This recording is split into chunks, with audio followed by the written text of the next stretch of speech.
ক্রিকেটীয় ব্যস্ততা বাংলাদেশের বাড়ছে, ক্রিকেটীয় যে চ্যালেঞ্জটা সামনে আসছে, আমার ট্যাগলাইন দেখে নিশ্চয়ই আপনারা বুঝতে পারছেন, এবং সেটা এক্সিকিউশনের জন্য জাস্ট সময়ের অপেক্ষা, জাস্ট অফিসিয়াল অ্যানাউন্সমেন্টের জন্য কিছু সময়ের অপেক্ষা। এবং সেটা যদি হয়ে যায় তাহলে Bangladesh India, the vital battle between this two nation, মিরপুরের হোম অফ ক্রিকেটে হবার অপেক্ষা আর মাত্র কদিন পরই। আপনারা সবাই জানেন অগাস্ট শুরু হয়ে গেছে এবং সেপ্টেম্বরে বাংলাদেশের ইন্টারন্যাশনাল শিডিউল কি হবে সেটা নিয়ে অনেক ডিসকাশন ছিল, যে বাংলাদেশ ওই সময়টা কি টোটালি ব্ল্যাঙ্ক যাবে, সেপ্টেম্বরের শিডিউলে বাংলাদেশ ইন্টারন্যাশনাল ক্রিকেটে কি খেলবে না। কারণ যেই প্রি শিডিউল টুর্নামেন্টটা বা সিরিজটার কথা যদি আমরা বলি ছিল, সেটা ইন্ডিয়ার এগেনস্টে, and we were not getting any proper positive vibes from Indian cricket board and their government যে এই সিরিজটা হবে কিনা। আমার কাছে যেই আপডেটটা রয়েছে এবং যেই আপডেটটা আমি পেয়েছি, যেই থ্রুতে আপনাদের সাথে সেই ব্যাপারটা পুরোটা শেয়ার করব, কোথায় হবে, কিভাবে হবে, কদিন থাকবে, সবকিছু শেয়ার করছি। India, they are almost coming to play against Bangladesh in ODI and টি20 সিরিজ, এবং এটার একটা দ্বিতীয় পরিকল্পনাও রয়েছে, একটা ব্যাকআপ পরিকল্পনা রয়েছে। 3 ম্যাচের ওয়ানডে, 3 ম্যাচের টি20, এটা 5 ম্যাচের ওয়ানডেও হয়ে যেতে পারে, ইনস্টিড 3 ম্যাচের ওয়ানডে, 3 ম্যাচের টি20, মানে একটা সিরিজ হতে পারে, বাট নাম্বার অফ ম্যাচেস বাড়ার একটা সম্ভাবনা রয়েছে। এখন পর্যন্ত যে আপডেট রয়েছে সেটা হচ্ছে এই মাসের অগাস্টে 28 তারিখে ভারত বাংলাদেশে পা রাখতে পারে, প্রবাবল যে প্ল্যানটা রয়েছে, তাদের ড্রাফট যে প্ল্যান রয়েছে খসড়া প্ল্যান অনুযায়ী, এবং বাংলাদেশ থেকে তারা ডিপার্ট করবে 15 সেপ্টেম্বর, মানে সেপ্টেম্বর মাসের পরের মাসের 15 তারিখে তারা বাংলাদেশ থেকে ডিপার্ট করবে অ্যাজ পার দ্য প্ল্যান। সেটা যদি হয় তাহলে বাংলাদেশ এবং ভারত তারা যে দুটা সিরিজে মুখোমুখি হবে, অথবা 5 ম্যাচের একটা ওয়ানডে সিরিজ, মানে এই দুইটার একটা যেটা দিয়ে মুখোমুখি হবে না কেন, লাস্ট ম্যাচটা অনুষ্ঠিত হবে 14 সেপ্টেম্বর, 15 তারিখে তারা এখান থেকে ডিপার্ট করবে।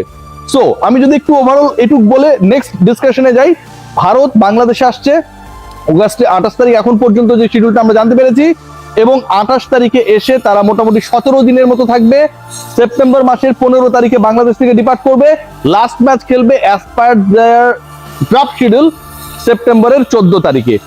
লেটস ডিসকাস এই ম্যাচেস গুলো কোথায় হবে এবং এই তথ্যটা আসলে কোথা থেকে এলো, খুবই চমকপ্রদ। বাংলাদেশ এবং ভারতের যে প্রবাবল যে সিরিজটা রয়েছে যেটা নিয়ে ডিসকাস করছি, এটা এখন পর্যন্ত Bangladesh cricket board and Indian cricket board এবং একই সাথে দুই দেশের গভর্নমেন্ট, দে আর প্ল্যানিং, বা তারা আসলে প্রেফার করছে ইনফ্যাক্ট, যে পুরো সিরিজ যদি সেটা 5 ম্যাচের ওয়ানডে সিরিজ হয়, অথবা 3 ম্যাচের ওয়ানডে এবং 3 ম্যাচের টি20 সিরিজ হয়, পুরোটা যেন ঢাকায় অর্থাৎ হোম অফ ক্রিকেটে হয়। কয়েকটা পয়েন্ট রয়েছে এখানটায়। প্রথমত, এটাতে কিছুটা হলো হ্যাসেল এড়ানো যাবে, যেহেতু ভারতের এরপরে আপনারা সবাই জানেন আফগানিস্তানের বিপক্ষে তাদের অ্যাওয়ে সিরিজ রয়েছে, সেটা আবার তাদের হোমে। এবং দ্বিতীয় পয়েন্ট যেটা মোস্ট ইম্পর্টেন্ট, যে সিকিউরিটি নিয়ে যদিও কোনো সিকিউরিটি কনসার্ন নেই, তারপর যারা আসবে তাদের ওই কনসার্ন থাকতেই পারে।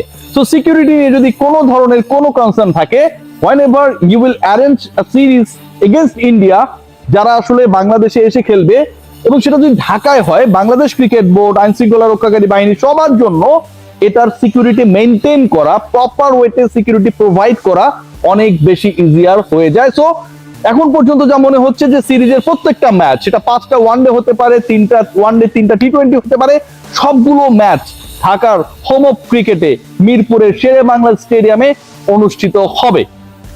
কিভাবে এই তথ্যটা বাইরে এলো? এখন পর্যন্ত আমরা বাংলাদেশ গভর্নমেন্ট, ইন্ডিয়ান গভর্নমেন্ট, কিংবা আমরা যদি খেয়াল করে দেখি যে বিসিসিআই বা বিসিবি, তারা এখন পর্যন্ত কোনো কিছু বলে নাই।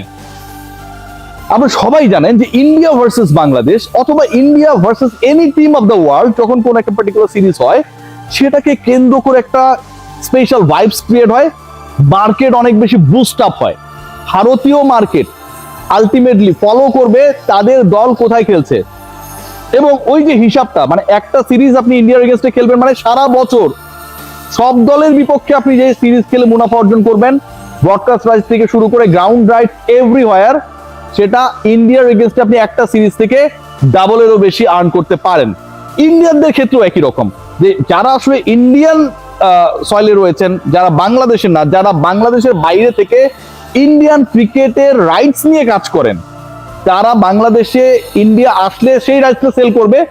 দে হ্যাভ মেড সাম কমিউনিকেশনস, বাংলাদেশে যারা আসলে মানে অটোমেটিকলি এই রাইটস এর হোল্ডার, মানে বাংলাদেশে যে সিরিজটা হবে এটার মিডিয়া রাইটস, গ্রাউন্ড রাইটস কারা পাচ্ছে, এটা নিয়ে অনেক বেশি অ্যাওয়ার এই মুহূর্তে ইন্ডিয়াতে যারা ভারতীয় ক্রিকেট দলের রাইটস নিয়ে কাজ করে, কারণ খেলাটা ইন্ডিয়াতেও দেখানো হবে, কারণ ইন্ডিয়ার কোন চ্যানেলে দেখানো হবে, দে আর কমিউনিকেটিং উইথ বাংলাদেশ। ইন্ডিয়া তাদের কোন কোন বিজ্ঞাপন গ্রাউন্ড রাইট যে পাবে তার মাধ্যমে ডিসপ্লে করবে বাংলাদেশের ফিল্ডে, সেটা নিয়েও তারা পরিকল্পনা করছে। আপনারা সবাই জানেন যে অনেক ধরনের বিজ্ঞাপন এল শেপ আই শেপ যায়, সেটা তারা কিভাবে প্লেস করবে সেটা নিয়েও তাদের সেই যোগাযোগটা রয়েছে। So they have made some confirmation from India যে India is coming travelling to Bangladesh on 28th of this month, এবং তারা ডিপার্ট করবে 15th September 2026। Very very specific information and trusted information that I have got. So Bangladesh cricket বোর্ডের জন্য আমার কাছে মনে হয় it's going to be another boost. Tamim ইকবালের cricket board, they are going to be able to invite India to make them play here in Mirpur, here against Bangladesh, তাদের propose series. এখন দেখার বিষয় যে আসলে বাংলাদেশ ইন্ডিয়া কোন জায়গাটা এগ্রিড হয়, এগ্রিড হওয়ার ব্যাপারটা কি, যে মিরপুরেই সব ম্যাচ হবে এখানে, এটা নিয়ে খুব বেশি ডাউট নেই। বাট ওই যে ফরম্যাট নিয়ে আমি কথা বললাম যে 3টা ওয়ানডে 3টা টি20 নিয়ে যে আলোচনাটা, এটা কি এই ফরম্যাটেই যাবে, নাকি 2027 ওয়ার্ল্ড কাপ, ওই 27 ওয়ার্ল্ড কাপকে কেন্দ্র করে একটা প্রপার প্রিপারেশন, ভারত বাংলাদেশের ওয়ানডে ব্যাটেলটায় বাংলাদেশ এর আগে সবশেষ 2022-এ ইন্ডিয়াকে হোম ক্রিকেটে হারিয়েছিল, সেটা রিকল করা, বাংলাদেশের কনফিডেন্স হোমে ওয়ানডেতে সবশেষ 4টা সিরিজে জয়, সবগুলোকে যদি আপনি একসাথে করেন, যোগ করার চেষ্টা করেন, দেন বাংলাদেশ ডেফিনেটলি প্রেফার 5টা ওয়ানডে ম্যাচ। এবং এই 5টা ওয়ানডে ম্যাচ যদি অনুষ্ঠিত হয় তাহলে নাম্বার অফ টি20 3টা হওয়ার কথা ছিল, সেটাকে রিপ্লেস করবে এক্সট্রা 2টা one day. Let's see what happen, but it's going to be very exciting here in Mirpur. Bangladesh cricket board they are able, এবং একই সাথে Indian cricket board and their government, তারা যেই ধরনের অ্যাসুরেন্স চাচ্ছিল, তাদের যে ধরনের যদি কিন্তু ছিল, সেটা অলমোস্ট নেই। অগাস্টের 28 তারিখে ভারতীয় ক্রিকেট দল বাংলাদেশে পা রাখবে অ্যাজ পার দ্য নিউজ, এবং তারা 5টা ওয়ানডে খেলবে বলে মনে হচ্ছে। সবগুলো ম্যাচই অনুষ্ঠিত হবে মিরপুরের হোম অফ ক্রিকেটে, এবং সেই ম্যাচেসগুলোর দিবারাত্রির ম্যাচ নিয়ে অনেক আলোচনা ছিল, লোডশেডিং নিয়ে অনেক আলোচনা ছিল, বাট ওই ফরম্যাট থেকে দিস টাইম আমার কাছে মনে হয় বাংলাদেশ ক্রিকেট বোর্ড বের হয়ে আসবে। মূল কারণটা আবারও বলবো যে ওই ব্রডকাস্টাররা, কারণ এই সিরিজ থেকে বাংলাদেশ ক্রিকেট বোর্ড যেই প্রফিট করবে, এবং এই সিরিজ থেকে ভারতীয় ক্রিকেট বোর্ডের সাথে যুক্ত তাদের যেই মানে বন্ধু বান্ধবরা রয়েছে বা প্রতিষ্ঠানগুলো রয়েছে, তারা যেই প্রফিটটা করবে সেটা ইনসেন। কারণ আপনি যদি ডে টাইমে ম্যাচ দেন, ইন্ডিয়া বাংলাদেশ সিরিজের ভ্যালুটা অনেক কমে যাবে। ওয়েস্ট ইন্ডিজের এগেনস্টে বাংলাদেশের ম্যাচ হয়তো অনেকে দেখতে আগ্রহী হবে না, বাট যখন আপনি ইন্ডিয়ার এগেনস্টে খেলবেন, তখন আপনাকে এনশিওর করতে হবে কোন সময়টায় দুই দলের দর্শকরা they will be available to watch the match, especially to watch the commercial। Bangladesh Bharat series হচ্ছে।